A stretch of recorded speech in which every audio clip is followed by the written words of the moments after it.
Well, 3 suspects charged in connection to an August fatal shooting in Harriman were set to appear in court this morning, but one of them didn't show.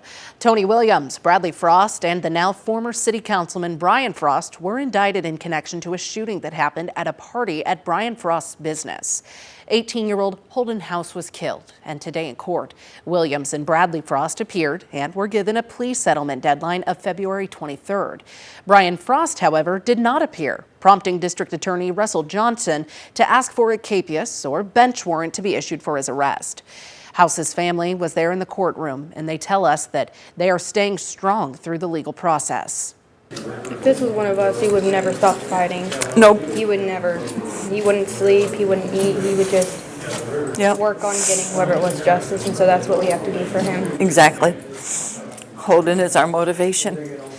Brian Frost is facing multiple charges of coercing a witness and tampering with evidence, along with a single count of official misconduct. Johnson contacted Frost's bondsman requesting verification of his location. We, of course, will keep you updated as we work to learn more about his whereabouts. Next on the 7, we'll have to wait a little longer to learn if a man connected with a fatal shooting in East Knoxville last week will be granted bail. A judge has now reset the bond hearing for Bobby Wright Jr. to November 20th. Last Thursday, the Knoxville Police Department responded to a shooting outside an apartment on Washington Avenue near the intersection with Bertrand Street at around 1:15 p.m. A woman was shot during a confrontation and taken to the University of Tennessee Medical Center, where she was pronounced dead shortly after arriving. Wright was arrested after a brief pursuit and charged with reckless homicide, aggravated assault, felon in possession of a weapon, reckless driving, and evading arrest. Now, the victim's family has identified her as 27-year-old Naisha Johnson from North Carolina.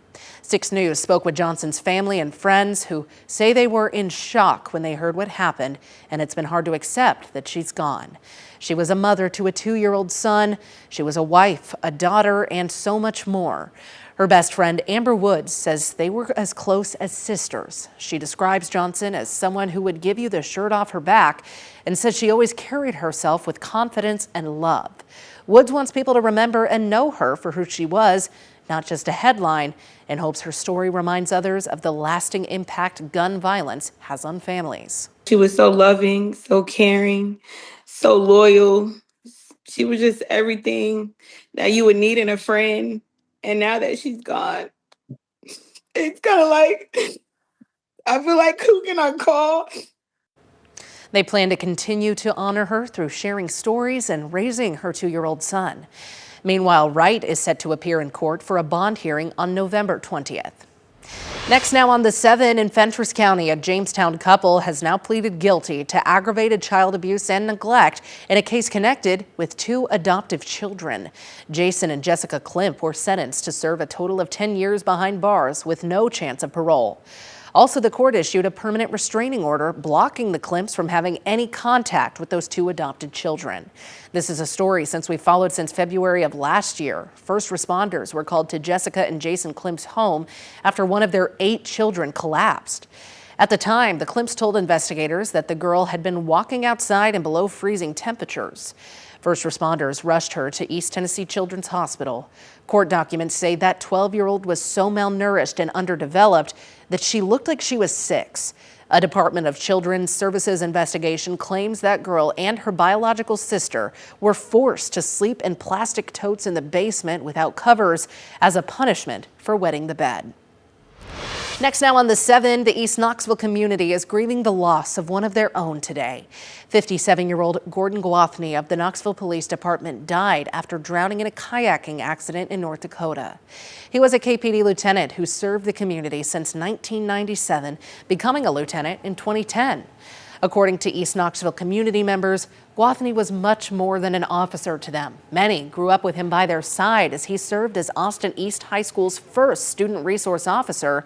One of his students saying that he was like family.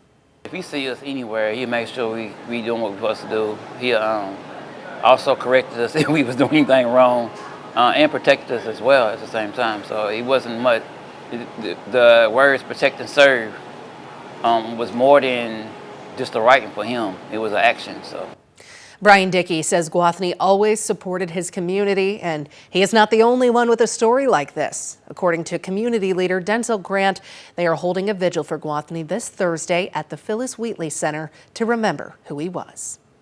Tonight, Knox County commissioners are considering a state grant worth more than $100,000 that would fund the sheriff's 287G immigration enforcement program. That program lets local deputies work with federal immigration agents to check a person's status after they're arrested. Community advocates say programs like this make immigrant families afraid to come forward even when they might need help. The sheriff's office says the funding would support training and operational costs. We have to say that Commissioners Fox and Russell may have had the best of intentions, but this feels like an unfortunate overreach on the part of the county commission. The issue is being talked about during tonight's county commission meeting. If it moves forward, commissioners could vote on it later this month, and we'll continue following what comes out of that decision. A final vote on the ordinance could happen later this month.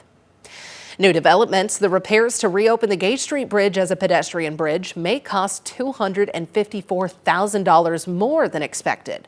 The Knoxville City Council agenda for tomorrow night says city leaders will vote on raising the city's contract with Charles Blaylock and Sons to nearly $2.2 million and also raising the city's contract with Gresham Smith to $512,000. The City Council agenda says the increased costs would go toward things like a survey of the Hill Avenue intersection, as well as concrete work and traffic signals. The city closed the 127-year-old bridge in June of last year after structural concerns were found. Mayor India Kincannon announced in February that the bridge wouldn't reopen to vehicles, but instead, the city does plan to reopen it for pedestrians and cyclists by the end of the year after the repairs are finished. Meanwhile, construction is also underway on a new plaza at the corner of Gay Street and Hill Avenue.